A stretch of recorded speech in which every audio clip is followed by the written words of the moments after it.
Good evening, everybody, and welcome to the COVID Virtual Con Comics Hall unboxing. I've did a lot of virtual cons this year, in the last year or so, and I'm going to go over some of the comics I've acquired from a few of those. But before we do that, just wanted to bring people up to date on what's going on with space this year. Since we had originally scheduled the July show, July 10th and 11th, to be an in-person show, but wasn't sure that the vaccines would be rolling out fast enough. So just bit the bullet and kind of, instead of like giving in, we're going to do two shows. There'll be an online show back in July, again, July 10th and 11th, and we'll do an in-person show at the Northland Performing Arts Center in November 6th and 7th.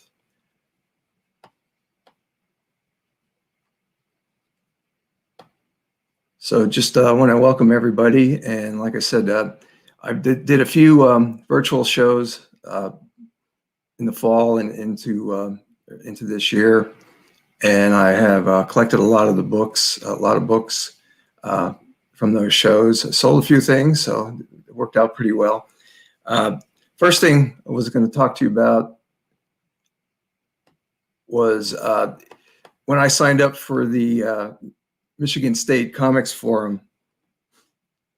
I was curious whether there would be a oops, gotta put you back up here. I was curious whether there would be another issue of the MSU Graphic Novel Club anthology, and from what I understand, there wasn't going to be one. So I had questioned Ryan Clador and Daniel Hogan, who is the liaison for the exhibitors, about whether there was going to be one or not. And one of them, and I don't remember which one, told me that they didn't think there was, but there was some of Ryan's class did a number of comics that were available as PDFs up on the website. So I did purchase a few of those, and we'll try to cover those first. Now I'm not going to be able to pull them out of a box, obviously, but we can take a look at those. And the first one here is Antiques by Julian Bradley. And I couldn't find a link, and all the links, I got as many of the links on all these books as I could, and they are all loaded in the comment sections of whether you're on YouTube or Facebook. So they should be there so that you could go take a look and see if you could find books if they look interesting to you. So that's the first one. And then the second book is A Seat at the Table by Emma Stubbs. And In Between by Sophia Abreu. And The Gift by Angela Mims. And I'm probably destroying a lot of them. I'm sure I'm going to get Victor's name wrong here, but this is Toad Alley Whacked by Victor Salwicki.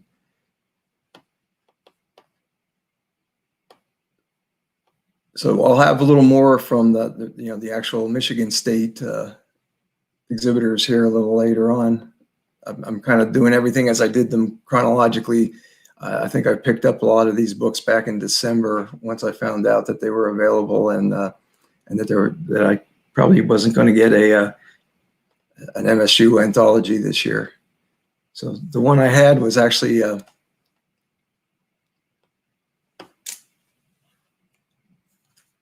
was the 7th edition, so it would have been great if they could have kept that going. So I'll keep an eye out. So what I do is I have a nice stack right here. So we're going to go flying through them here. So hold on. I need to switch my cameras over.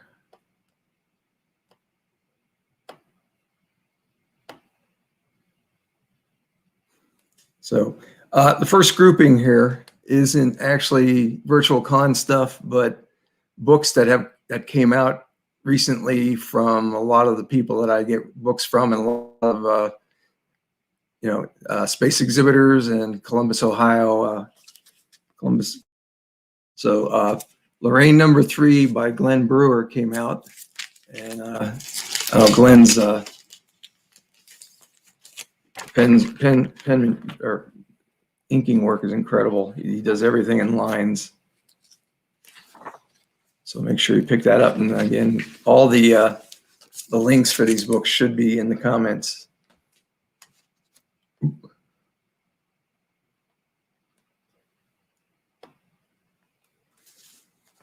And then I cheated. Well, that one was open. This one's open already. But I got a bunch of books from Billy Mckay, who has always been a contributor to O Comics, my anthology, and did the cover for the Monsters issue, if you're familiar with that. So he's really great at doing all kind of very strange looking people or monsters.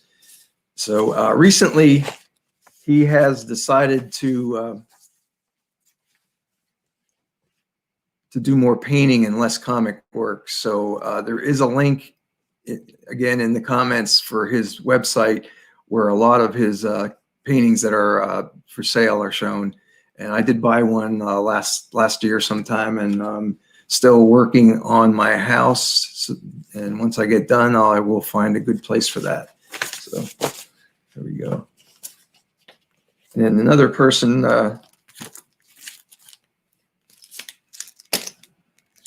Carrie Arnold, who did the virtual space earlier last year, and I picked up Rebel Roads #1 from her there. And let's see if we can open one of these up. And I enjoyed it enough that I went back and got more. And Carrie hung out with us at one of the mini comics days. I want to see if she has a good example of this. I mean, she has incredible, great artwork. And what I've seen her doing lately online is a lot of architectural work, a lot of building drawings, which look really incredible and very detailed. So, and there's a crowd scene. That's crazy. Her work is very detailed. She didn't get done her mini comic because she tried to do too much. And this one I haven't opened. I just received this the other day. J.M. Hunter's Rantology 0 Random Acts of need that Random Acts of Wyness. So this will be my first opportunity to see this live. I've seen a lot of he was actually working on some of this during some of our mini comic shows.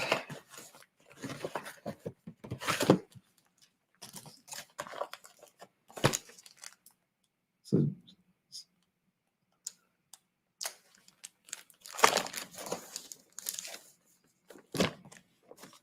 and I think JM printed all these at his house. Just no small undertaking.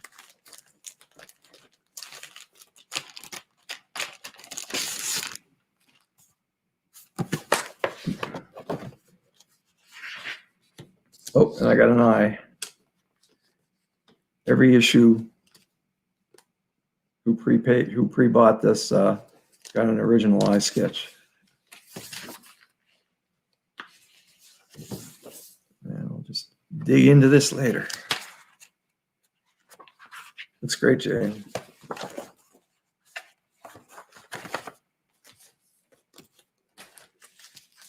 And oops, should be showing things like that. Should be shown, but this is a package from John Portosolino. I just caught up with him on King Cat.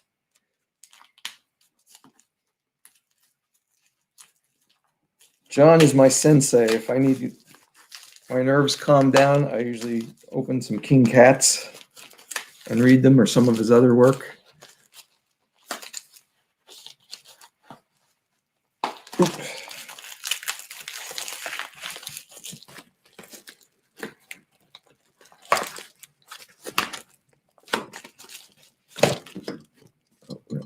the hard way. Spit and a Half Books does a great job of packing. This might still take a little while. Yeah. There we go.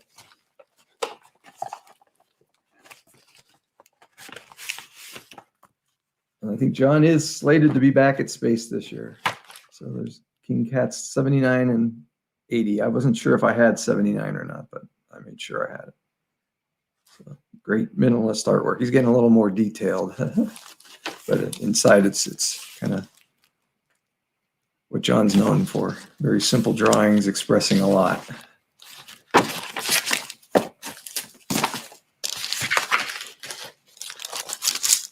And then, of course, this is one I opened already. It's a Tidal Waves #2 by Jeremy Daniels, who also took part of in the Space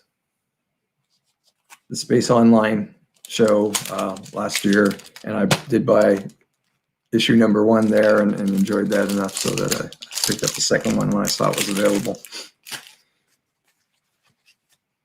And these are some stickers I bought from Lee Bradford here in Columbus, who is has been a regular Space exhibitor. Oop. I have a couple plastic boxes that I tote my comics around with me, and I was in need of some more stickers to cover them up, because at least one of them is being held together by stickers. If the stickers weren't there, it would have fallen apart a long time ago. And this is my contributor copy of the Columbus Scribbler, which just came out, issue #6. And I have a strip in here. You can see a lot of the locals that have contributed this year. And there's a Fartoon page by Terry Ellis and Brent Bowman.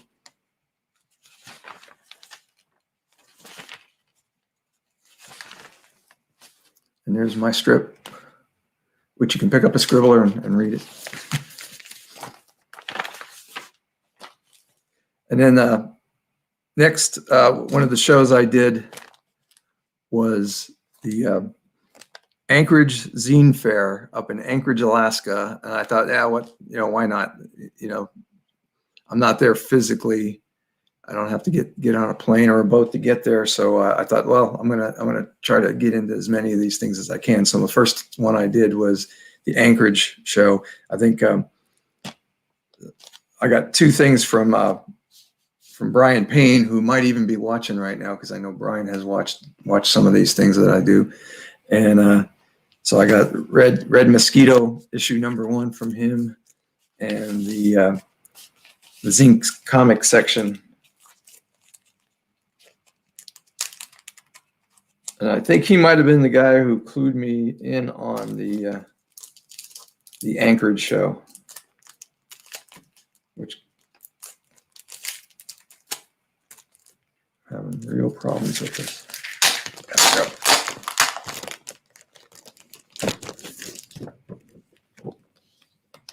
There's just some quick look at the inside of Brian's book.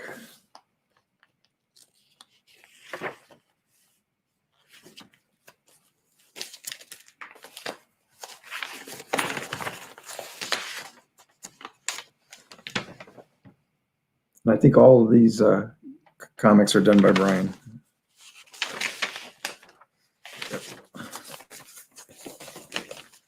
And then one of the things I was interested in when I was doing all these, trying to look for virtual cons, is how they were managing their exhibitors. How was the, like at Space, we had a page set up with,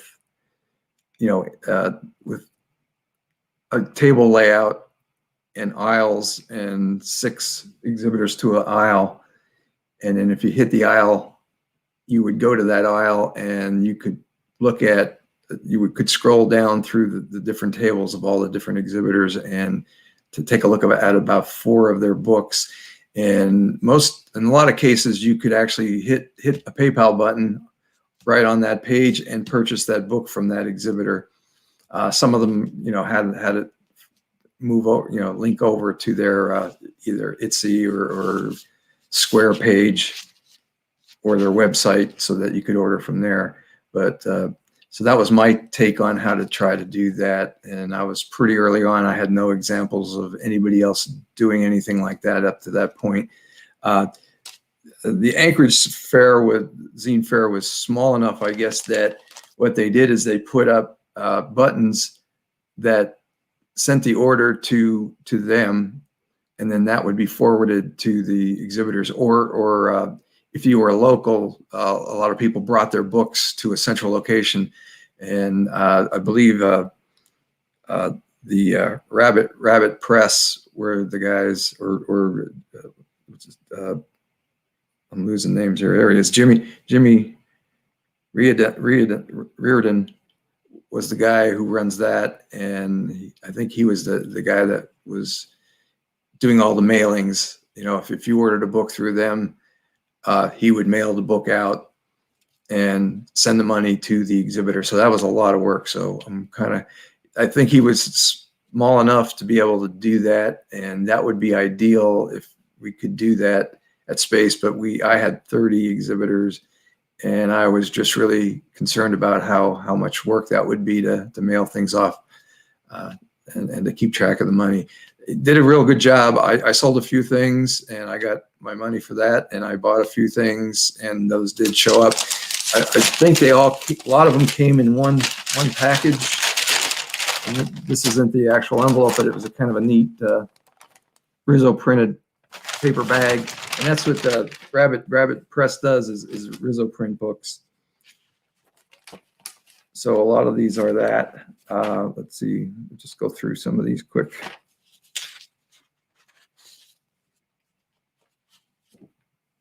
So this is I'm losing track. This is The Adventures of Shaman Pig by Anna Rump. And again, it's a Rizzo print book. So that's something I need to look into a little more. I assume what it is I've seen a lot of samples of it, but I've never seen it actually done anywhere. But I believe it's a photocopy machine that you run through more than once to get different colors. Kind of similar to something I did back in the early 90s. We had a copy machine at work that did black and red. And I know I did at least one cover for a comic using that, and did color separations for the two different colors. And this one is, I think the title's inside.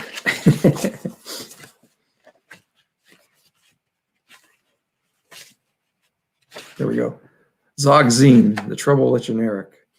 And it looks like Nikki Fresh is the person who did it, and there might be other contributors here. Chase Andre. So again, I don't think this is Rizzo printed. There's a lot of different colors on here, so I don't know if that, but just photocopied color on some very heavy paper. And then this is Salzier this is by Jimmy Reardon, and that's definitely a Rizzo print. And I really love the way he worked with the two colors on that. And then you drop back to single color and some marbling pages inside. Jump it to the end, and then there's nice composited, color separated drawing. And then this last little one is, do I even have that one? Is Life Just One Big Cookie Puss? And I don't know if I found the name on that anywhere. Oh, that's by Jimmy too. So that was Anchorage. Now the next part, I also right after the Anchorage show, I did the Festival of the Photocopier down in Australia, and it was in Melbourne, run by the Sticky Institute, and I didn't buy anything there. A little after I bought a lot of this other stuff, I was a little worried about shipping costs, so I didn't actually buy anything. I think I meant to go back and go through it again and really see if there was something I wanted. And I think they still do have the exhibitor links up. So if you go in, I did put the link back to the Festival of the Photocopier up in the comments, but I was really surprised at how many people were there, how many exhibitors they had. And they had a couple of us Americans sneaking in. I know Sean Dempsey and I were talking online about when does this actually start, because we couldn't figure out our time zones. I went the wrong direction. It's 16 hours earlier than us. So it started, but it ended about, there was a after party at 6 o'clock their time, 6 p.m. their time. It was 2 a.m. here. So I logged in for a little while and I hung out and I talked about the temperature. I had to do a lot of Fahrenheit to centigrade translations, so I understood what was going on and what they're in the middle of summer. They were in the middle of summer and we were in February, so it was kind of interesting to do that. And it was a lot of fun. They had a lot of the exhibitors were also musicians, so there was, basically it was a show. I watched one with electronic music, and then another guy was kind of a folk singer and had some pretty funny songs. So at about 3 o'clock, I was out. I had to tell them goodbye, but it was an interesting experience, and I will probably go back in and take a look at some of that. And the Sticky Institute seems to do stuff all year long, and it seems to be a common place for people to gather of that, that are doing zines and other types of artistic work. So very similar to like our Wild Goose, that kind of thing. So anyway, the rest of these are from the Michigan State Comics Forum, which I did participate in. Flip my script over here. And the first one is Bruce is Not Very Nice by Kristen Haas Curtis.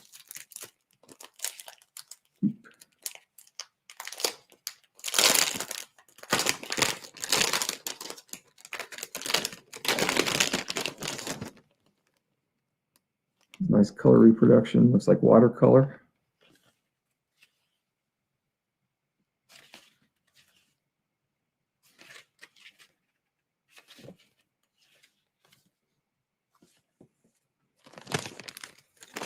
And I've got the Michigan State link over in the comments. You could go back in and see a lot of what happened during that online convention. A lot of speakers. I did listen to a lot of the speakers, and I don't believe they have all the exhibitors with links up right anymore. But again, a lot of at least the ones that I have here are listed up on the up in the comments. And this is, what's in here. I have the first 2 issues of this.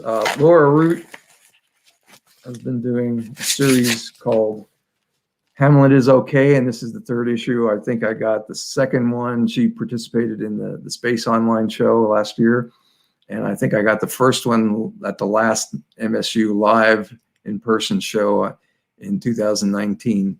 So let's take a quick look.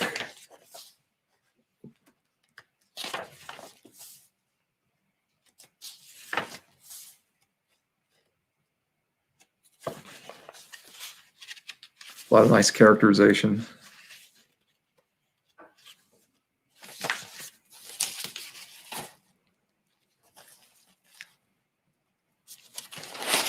My pile's ready to fall over.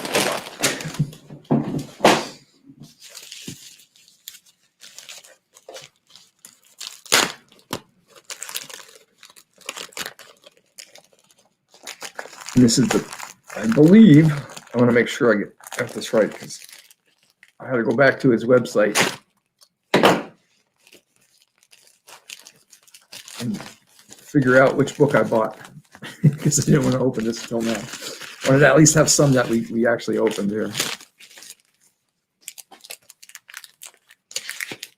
Oh, more stickers. Oh, yep, I got it wrong. I got Scrambled Eggs, a collection of short stories.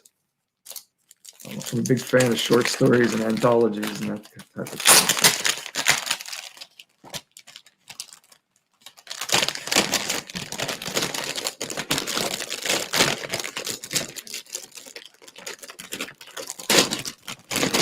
Oh, they're all by Chris Mattia. I hope I got that right.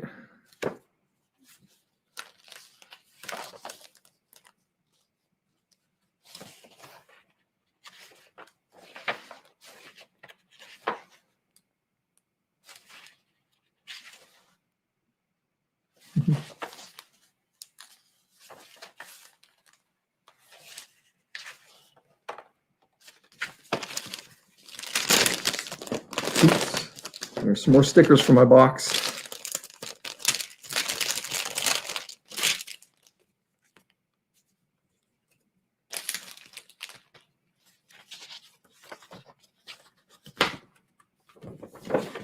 Oh, this is my order form. And this is from Sean Dempsey. And I believe this is Tyrant number 3. I know I got one of the issues of Tyrant, or Trader, I'm sorry, Trader. Trader number 3.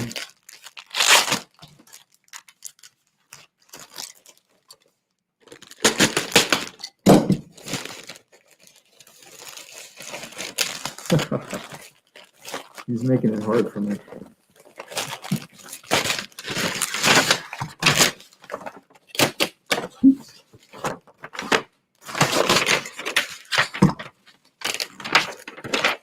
This is kind of worth the fun, though. So, let me see what this guy does. Sean likes to do some unique things.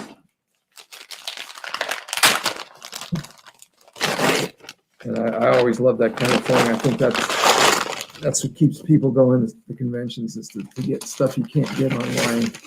So there's Trader Chapter 3 by Sean Dempsey, and the cover is printed on canvas, which I always thought was kind of cool. All 3 issues so far have been done that way. And Sean also did a lot. He does a lot of cutout books. I believe the one that won the Space Prize was called Dive, and it was a diving bell. And there's another one that is shaped like a toilet. And meticulously hand cut. So that's kind of my haul. And I didn't want anybody to leave without knowing a little bit about my last couple books. This is Felicia's Quest, which was a Inktober project I did. And what I did is I took the Inktober prompts and I did a page for each of the words on the bottom. And then I tried to make some continuity, still using those words in somewhere in the panel, and do a complete story for 30. I think it wound up being like 33 pages because I needed some extra pages to finish. and I did make a mistake on one of the words of 33 pages. I made a mistake on one of the words and went back and did the following page with the right word. So I wound up doing 2 pages that day, all within the continuity. And yeah, there's one bad word in there. It's not a bad word. It's just a wrong word. So there's that. And then a while ago, we did a 24-hour comic, and this is mine. I put it together with a silkscreen cover, and it's 24 pages of Robot 1010 with his buddy, the Dragon Dre. So it, it makes sense. That's what you really want when you're done a 24-hour comic, is that it's readable and it makes some kind of sense. So, well, that's it. That's all I got. I just want to again remind everybody that we'll be we'll be 2 days.